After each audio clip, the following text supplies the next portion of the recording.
برکت چیست؟ ما دوی میگیم که برکت یعنی برکت چیست؟ اسلام میگه برکت عسکرهای صف کشیده در انتظاری امر پروردگار.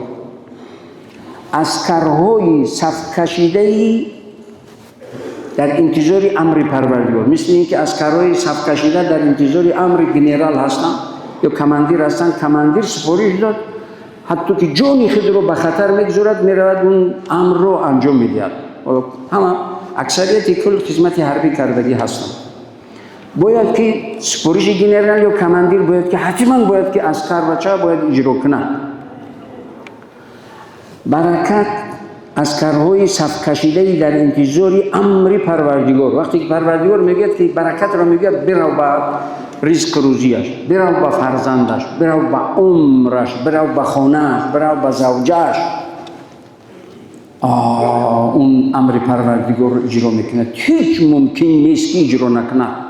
لیکن گپ سری اون میرود که مسلمان اون برکت رو با سعی و تلاشش طلب کند. فقط با آرزو و تمنیاتش نی. تو نیم روز بزند خوب کلش کدور دم کردگی دیگر هیچ کار نمیکند عقل. بعد بگه که پروردگار رو ما برکت بده. ولی میگن چیز؟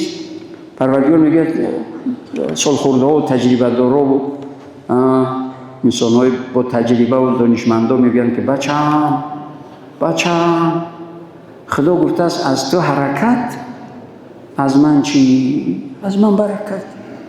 حرکت کن. پروردگار گفته است حرکت کن.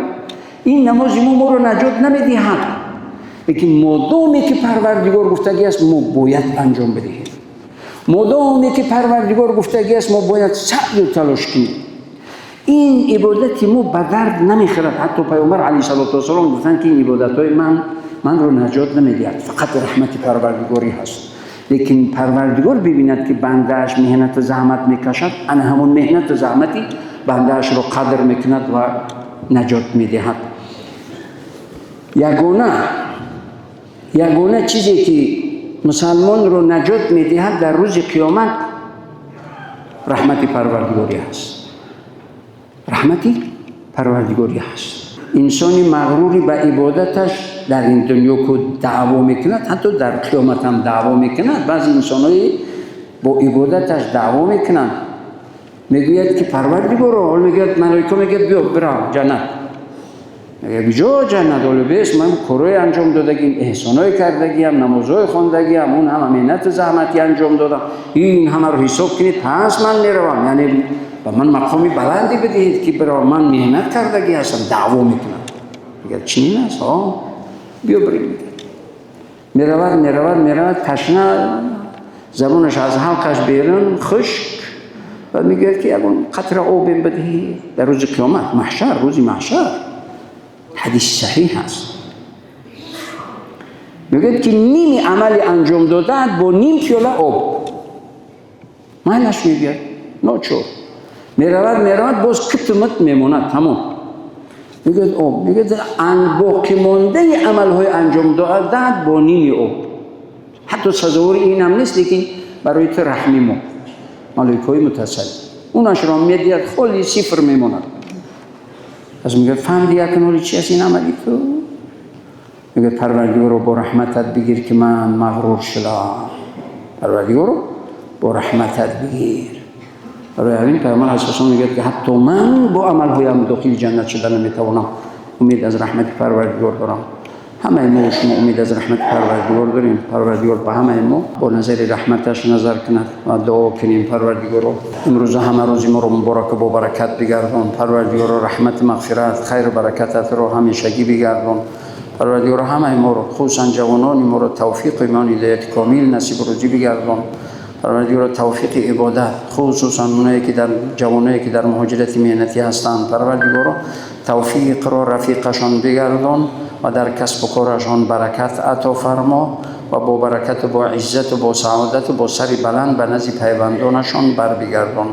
برادری رو مادرش گذشته است، رحمت مغفرت جایش رو جنت و اونی که گفتیم در سفری مبارک جان به حق تسلیم کردن. پروردگارا مقام‌های بلند و قصرهای جنت نصیب رضایش بگردان و پدر و مادر و پیوندانش را صبر جمیل در عوض این مصیبت اجر عظیم عطا فرما.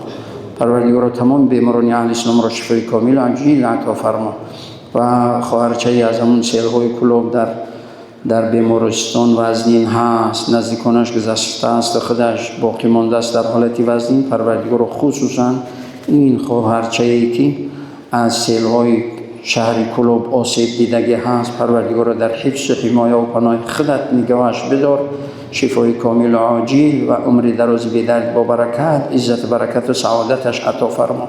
همه حزنی را عزت و سعادت دنیا و آخرت نصیب و رجی بگردان.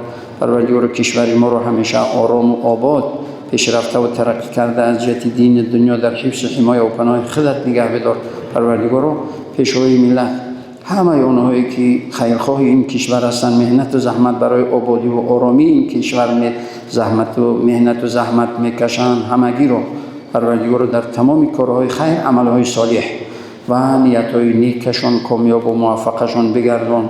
از مقامات همیشه برای ترتیبات جمعیتی اینجا حاضر هستند، خدمت میکنند، همه اینا را هم پروردگارا مقامهای بلند و رتبه‌های عالی و عزت و برکت و هدایت نصیب و روزی بگردان. وصلی اللهم علی سیدنا محمد و علی آله و صحبه اجمعین برحمتک یا ارحم الراحمین.